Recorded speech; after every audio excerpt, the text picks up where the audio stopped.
La clase política nos da clases magistrales de todo lo que está mal en el Perú.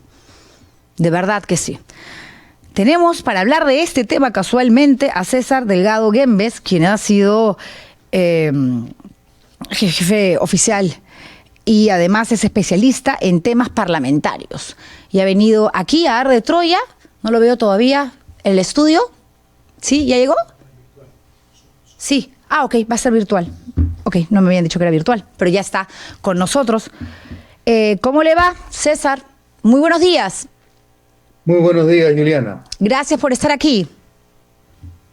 A ver, ¿qué me puede decir usted, ¿no? Que tiene, obviamente, una mirada de hecho particular, propia, independiente de lo que está sucediendo en el Congreso de la República. De pronto sí le parece bien, o no, que se estén elevando el sueldo. Y digo se estén porque entendemos que muchos quieren ganar esto y por eso van a postular el próximo año a la Cámara de Senadores.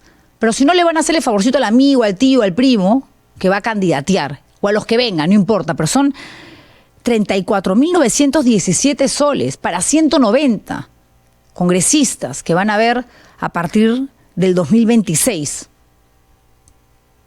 Juliana, el tema a mí me lleva a dos reflexiones fundamentalmente. Una, que tiene que ver con la razón por la cual el señor Fujimori el año 1990 y el año 1992 tenía un discurso en contra de ese parlamento al que él llamó parlamento estéril, que consistía en una actividad realizada para el encumbramiento personal de quienes llegaban al Congreso. Eso era lo que decía el señor Fujimori, en particular en un discurso que dio en el CA de 1991, a propósito de la oposición que a él le generó, el disgusto que le generó saber que diputados y senadores en ese entonces se habían elevado el sueldo a 2.000 nuevos soles, que equivalía en ese entonces aproximadamente $1.900.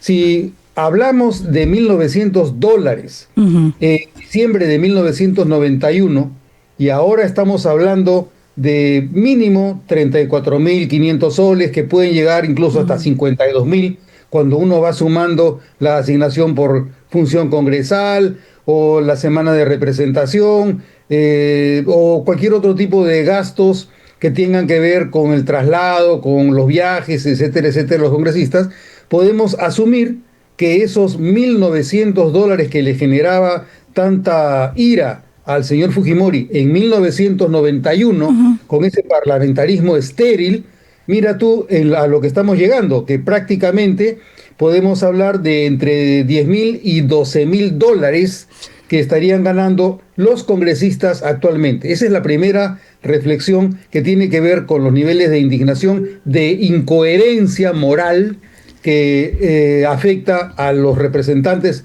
en la actualidad, dentro de los cuales no se debe excluir a los representantes de Fuerza Popular, el partido que fundó el señor Fujimori entonces como Cambio 90.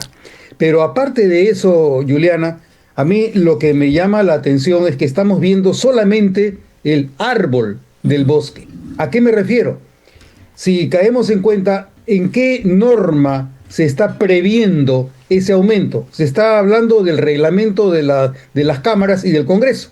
Pero ahí hay un problema mucho más gordo, que tiene que ver con ese otro asunto al que tú haces referencia, que tiene que ver con el futuro, con el continuismo y también con la cooptación que estaría de la mano con el uso de un Senado con veto absoluto en los procesos legislativos.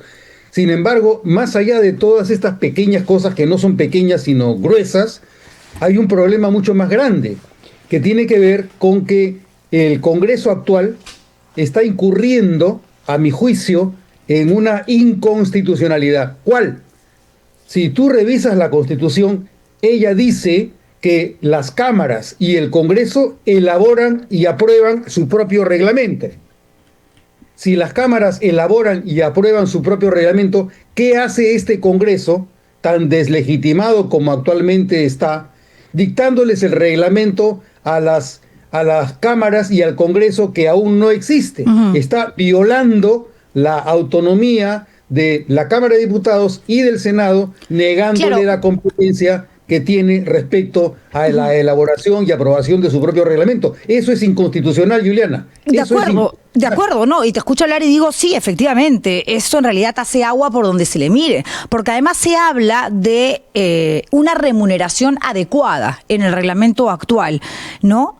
Pero ahora ponen esta cláusula haciendo referencia al sueldo, a los ingresos de un juez supremo. O sea, están cambiando la normativa efectivamente para justificar un aumento que trae consigo además su bonus track, porque no se van a quedar sin bono de función congresal, que ahora mismo es de 7.617 soles y nadie ha dicho que eso no se va a mantener, de pronto incluso lo hacen crecer. El otro bono que se habían regalado antes, 2.800 soles, si esto lo suman a los 15.600 soles y sin contar viajes por gastos de representación, estamos hablando por lo menos de 26.000 soles. Más. Mucho más, efectivamente, por lo menos. Claro. Entonces, si hacemos cuentas de lo que sumas, restas, de lo que va a suceder si esto se aprueba, que lo más seguro, tratándose de una iniciativa del fujimorismo, termine recibiendo luz verde, 35.000 soles más los bonus, 50.000, pueden llegar fácil, para empezar nomás, ¿no? El nuevo Congreso, 60 lucas, 60.000 soles. Pero démonos cuenta, Juliana, de un tema que estoy tratando de subrayar, que este Congreso, al proceder a realizar este tipo de ajustes, un reglamento está haciendo algo que es inconstitucional, que es inválido. La Cámara de Diputados y el Senado ya tienen sus propios reglamentos. El Congreso tiene su propio reglamento. Son los reglamentos, en el caso de diputados, de noviembre del año 1988. Y en el caso del Senado, igualmente, hizo una modificación de su reglamento del año 1988. Entonces, reglamentos existen.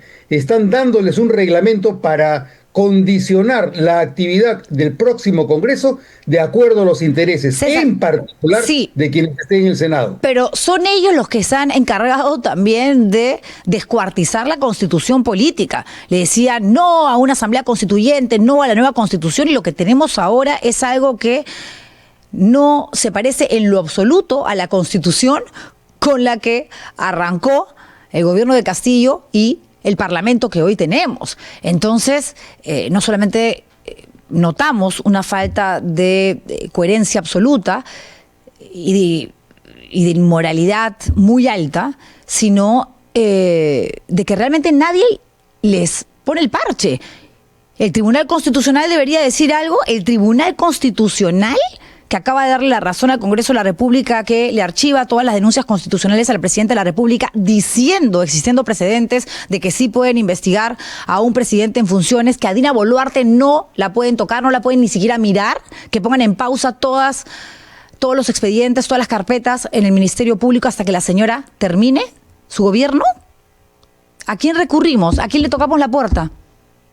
Juliana, yo me permito discrepar respecto a este último extremo porque de acuerdo a la Constitución, al presidente de la República, más allá de que te guste o que no te guste, no se le puede acusar. Por lo tanto, sí cabe realizar las investigaciones dentro de las condiciones que se señalan en la sentencia recientemente aprobada por el Tribunal Constitucional. No dice que no se le puede investigar, se la puede investigar, pero hasta cierto límite y observando ciertas condiciones que son las que se establecen en la sentencia recientemente aprobada. O sea, obviamente han habido excesos cuando se ha pretendido realizar una investigación preparatoria respecto del presidente de la República, siendo así que no cabe acusarlo, porque así lo manda la Constitución. Claro, más pero allá de eso, Juliana, perdón que te interrumpa, pero si te ponen parámetros para investigar, el espectro que te queda para movilizarte en busca de elementos que te puedan ayudar a construir la línea, la ruta que se requiere para determinar si hubo o no irregularidad,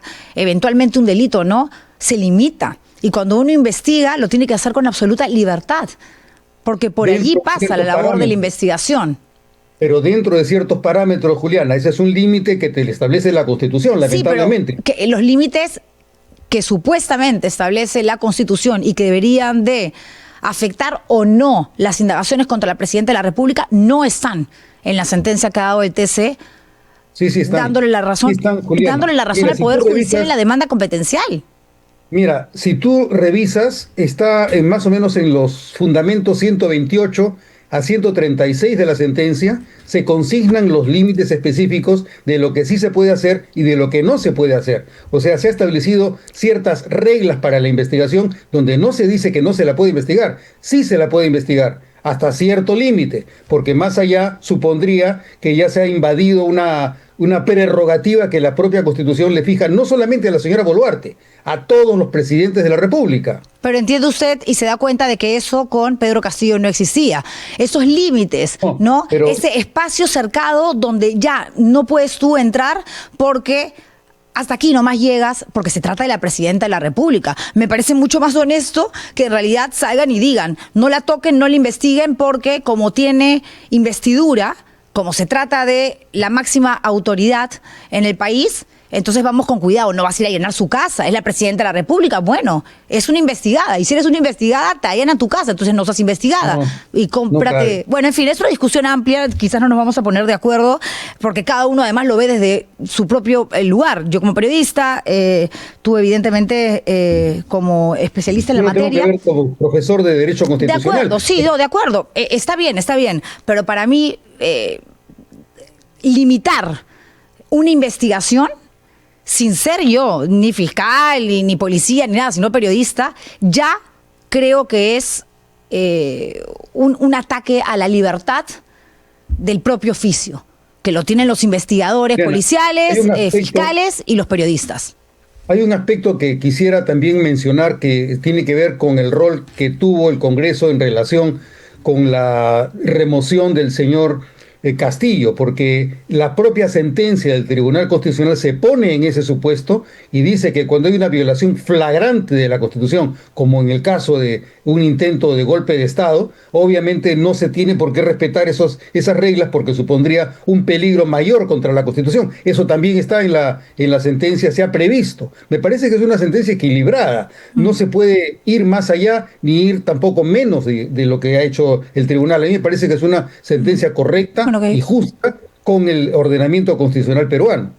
Está bien. O sea, es un tema de lecturas, de percepciones, y yo soy una demócrata por naturaleza y al contrario, me parece genial poder no estar de acuerdo en algunos puntos. Lo cierto es que sí, pues estamos en una crisis que abarca Mira, la falta de institucionalidad, ¿no? El hecho de que de una u otra manera el ciudadano, incluso a 8 meses de las elecciones y sabiendo que van a haber 38, 39 partidos políticos participando, candidatos a la presidencia con sus listas, vicepresidentes o postulantes a, candidatos al Congreso, candidatos a la Cámara de Senadores, ni siquiera se están, o nos estamos, me incluyo como ciudadana, movilizando en saber un poco más. Sentimos que lo que viene va a ser igual o peor. Eso es preocupante. Juliana, si me permites, mira, lo más importante en este momento para mí, como te decía, no es ver tanto el árbol, sino el bosque. Y en el bosque lo primero que encontramos es que la actual Constitución le da superpoderes al Senado de la República con ese veto absoluto que tiene respecto al proceso legislativo. Y adicionalmente, este acto en el que está incurriendo el Congreso con una inconstitucionalidad al pretender dictarles el reglamento a la Cámara de Diputados y al Senado, cuando esa es una competencia que les corresponde a diputados y al Senado con los reglamentos que actualmente rigen cualquiera de las dos cámaras a partir del año 2026, el reglamento de 1988 de diputados y del Senado. Para mí esa es la principal irregularidad, más allá de que en el reglamento se consigne ese aumento. Para mí lo del aumento de sueldo es simplemente un pretexto para poder avanzar con una cortina de humo, aprobando reglamentos que no les corresponde aprobar. Eso es lo que me parece a mí que hay que enfocarse y ampliar la lupa para ver con mayor detalle estas irregularidades de este Congreso. Bueno, y se tendrán que ver en el Congreso que viene con los cambios que sí o sí, para bien o para mal, se van a dar de todas maneras luego del proceso electoral de abril del 2026. A tener fe, no nos queda otra, a pedirle a todos los santos y prender todas las velas para que nos vaya un poquito mejor. Muchísimas gracias, César, por esta entrevista. César Delgado, Gembes, especialista en temas parlamentarios, conversando con nosotros aquí en Arde Troya esta Muy bien, mañana. Julián, Un hasta placer. luego.